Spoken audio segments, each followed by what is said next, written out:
ಮಹಾಮಾರಿ ಕೊರೋನಾ ಬೆನ್ನಲ್ಲೇ ವಿಶ್ವಾದ್ಯಂತ ಮಂಕಿ ಪಾಕ್ಸ್ ವೈರಸ್ ಅಬ್ಬರ ಜೋರಾಗಿದೆ. ಅತ್ತ ವಿದೇಶಗಳಲ್ಲಿ ವೈರಸ್ ಕಾಟ ಹೆಚ್ಚಾಗ್ತಿದ್ದಂತೆ ಇತ್ತ ಭಾರತದಲ್ಲಿ ಭೀತಿ ಶುರುವಾಗಿದೆ.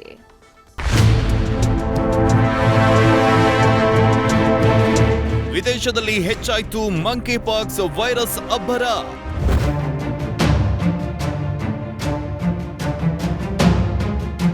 ಸ್ಪೇನ್ನಲ್ಲಿ ಓರ್ವ ಮಹಿಳೆ ಸೇರಿ 98 ಮಂದಿಗೆ ಮಂಕಿ ಪಾಕ್ಸ್.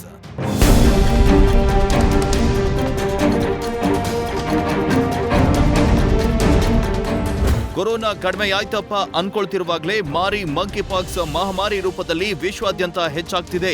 ಯುಕೆಯಲ್ಲಿ ಮೊದಲು ಕಾಣಿಸಿಕೊಂಡ ಸೋಂಕು ಇದೀಗ 20ಕ್ಕೂ ಹೆಚ್ಚು ದೇಶಗಳಲ್ಲಿ 200ಕ್ಕೂ ಅಧಿಕ ಪ್ರಕರಣಗಳು ವರದಿಯಾಗಿವೆ. ಭಾರತಕ್ಕೆ ಎಂಟ್ರಿ ಕೊಡದಿದ್ರೂ ಜನ ಭೀತಿಯಲ್ಲಿದ್ದಾರೆ. ಸಾಂಕ್ರಾಮಿಕ ಹುಟ್ಟಿಕೊಂಡ ಬಗ್ಗೆ ನಿಖರ ಮಾಹಿತಿ ಇಲ್ಲದಿದ್ರೂ ರೋಗಕ್ಕೆ ಸೀಮಿತ ಲಸಿಕೆ ಮತ್ತು ಔಷಧಿ ಸಂಗ್ರಹಿಸಲು ಆಯಾ ದೇಶಗಳ ಆರೋಗ್ಯ ಇಲಾಖೆಗಳಿಗೆ WHO ತಿಳಿಸಿದೆ.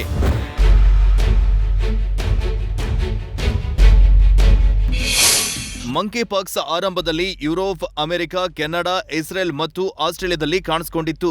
ಈಗ ಸ್ಪೇನ್, ಬೆಲ್ಜಿಯಂ, ಅರ್ಜೆಂಟೀನಾ, ಫಿನ್ಲೆಂಡ್ಗೆ ಪಸರಿಸುತ್ತಿದೆ. ಈವರೆಗೂ ಸ್ಪೇನ್ನಲ್ಲಿ ಓರ್ವ ಮಹಿಳೆ ಸೇರಿದಂತೆ 98 ಜನರಿಗೆ ಮಂಕಿ ಪಾಕ್ಸ್ ಕಾಣಿಸಿಕೊಂಡಿದೆ.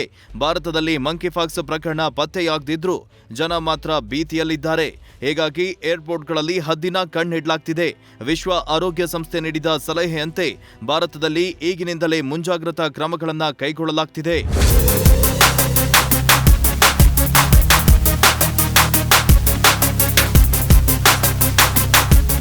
ಇನ್ನು ಸೋಂಕು ಹರಡಿರುವ ದೇಶಗಳಿಂದ ಬರುವವರಲ್ಲಿ ಜ್ವರ ಮತ್ತು ಮೈಕೈ ನೋವಿನ ಲಕ್ಷಣಗಳು ಕಂಡುಬಂದ್ರೆ ಟೆಸ್ಟ್ ಮಾಡಿಸಿಕೊಳ್ಳಿ ಅಂತ ICMR ಸಲಹೆ ನೀಡಿದೆ.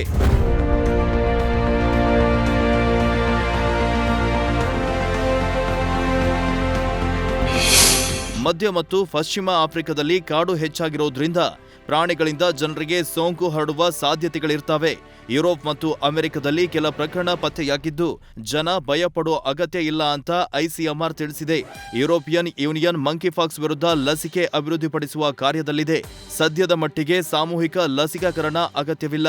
ಸಿಡಿಬು ಲಸಿಕೆಗಳು ಸುಮಾರು 85% ಪರಿಣಾಮಕಾರಿ ಎಂದು WHO ಮೂಲಗಳು ತಿಳಿಸಿವೆ. ಮಂಕಿ ಪಾಕ್ಸ್ ವೈರಸ್ ಅನ್ನ ಪತ್ತೆ ಹಚ್ಚಲು ಟಿಮಿಟ್ರಾನ್ ಹೆಲ್ತ್ ಕೇರ್ ಕಿಟ್ ಅನ್ನ ಅಭಿವೃದ್ಧಿಪಡಿಸಿದೆ ಅಂತ ವರದಿಯಾಗಿದೆ.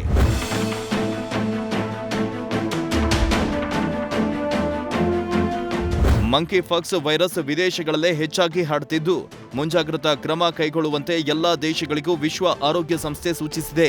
ಹಾಗೂ ಬೇರೆ ದೇಶಗಳಿಂದ ಬರುವವರ ಮೇಲೆ ಹೆಚ್ಚು ನಿಗಾ ಇಡಲು ತಿಳಿಸಿದೆ.